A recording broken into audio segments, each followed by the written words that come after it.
আসসালামু আলাইকুম, কেমন আছেন সবাই? আশা করি ভালো আছেন। iTechMamun ইউটিউব চ্যানেলের আরও একটি ভিডিওতে আপনাকে স্বাগতম। আজকের ভিডিওর বিষয় হলো আমাদের আইফোনের যে জিবোর্ড কিবোর্ড আছে সেটি নিয়ে।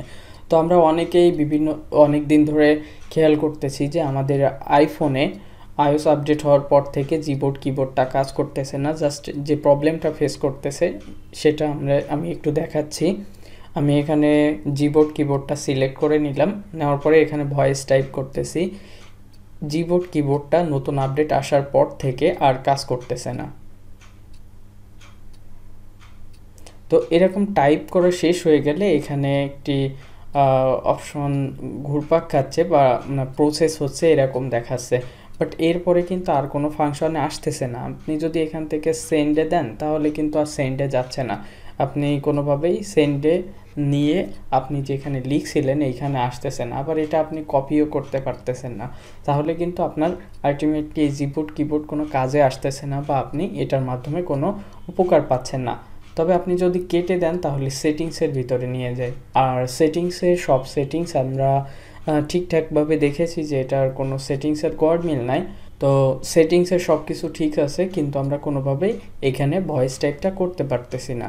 তো যারা iOS ভার্সন ওল্ড ভার্সন ব্যবহার করতেছি তারা কিন্তু এই গুগলের জিবোর্ড কিবোর্ড আছে এটা দিয়ে আমরা ভয়েস টাইপ করতে পারতেছি। যেমন iPhone 5s 6 প্লাস 6s এই টাইপের যে ফোনগুলো আছে iOS 17 এর আগের আপডেটগুলো আছে সেগুলাই কিন্তু আমরা খুব সহজে গুগলের জিবোর্ড কিবোর্ডের মাধ্যমে আমরা ভয়েস টাইপ করতে পারতেছি। কিন্তু এই যে নতুন আপডেট আসছে, আপডেট iOS 17 এর পরের যে আপডেটগুলো আসছে, এই আপডেট আসার পর থেকে এই প্রবলেম হচ্ছে। অনেকের iOS 17 চলেছে, বাট 17.1-এ যখন আসছে তখন প্রবলেম হয়েছে, অথবা 17.2-তে যখন আসছে তখন প্রবলেম হয়েছে। এরকম নতুন আপডেট আসার পর থেকে প্রবলেমটা হচ্ছে। তো আমরা অলরেডি গুগলের যে টিম আছে আমরা সেখানে তাদেরকে জানিয়েছি যে তাদের এই জিবোর্ড কিবোর্ডটা iOS ভার্সনের সাথে ম্যাচ করতেছে না। তো আশা করা যাচ্ছে খুব শীঘ্রই নতুন আপডেটের সাথে হয়তো বা এটা সামঞ্জস্যতা আসতে পারে, তখন আমরা আবার ব্যবহার করতে পারবো। আর এখনও পর্যন্ত অল্টারনেটিভ কোনো ভয়েস টাইপিং কিবোর্ড নাই। তবে আপনি যদি হাতে টাইপ করেন সেক্ষেত্রে রিদমিক অথবা আইফোনের যে বাই ডিফল্ট কিবোর্ড আছে সেটার মাধ্যমে আপনি বাংলা টাইপ করতে পারেন।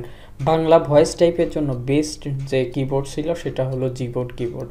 তো আমাদেরকে পরবর্তী আপডেট আসা পর্যন্ত ওয়েট করতে হবে। তারা তাদের যে সফটওয়্যারটি আছে জিবোর্ড কিবোর্ড এটাকে তারা আপগ্রেড করবে, দেন আমরা আবার নতুন করে হয়তো বা ব্যবহার করতে পারবো। যখনই এটার আপডেট বা আপগ্রেড বা এটা কাজ করবে আমি চেষ্টা করব আমার চ্যানেলে জানিয়ে দেওয়ার জন্য। তো এই ছিল আজকের ভিডিও। আশা করি জানতে পেরেছেন যে কেন জিবোর্ড কিবোর্ড ব্যবহার করতে পারতেছি না, ভয়েস টাইপিং এর মাধ্যমে আমরা কোনো কিছু টাইপ করতে পারতেছি না। দেখা হবে পরবর্তী ভিডিওতে। সে পর্যন্ত ভালো থাকুন, সুস্থ থাকুন, আল্লাহ হাফেজ।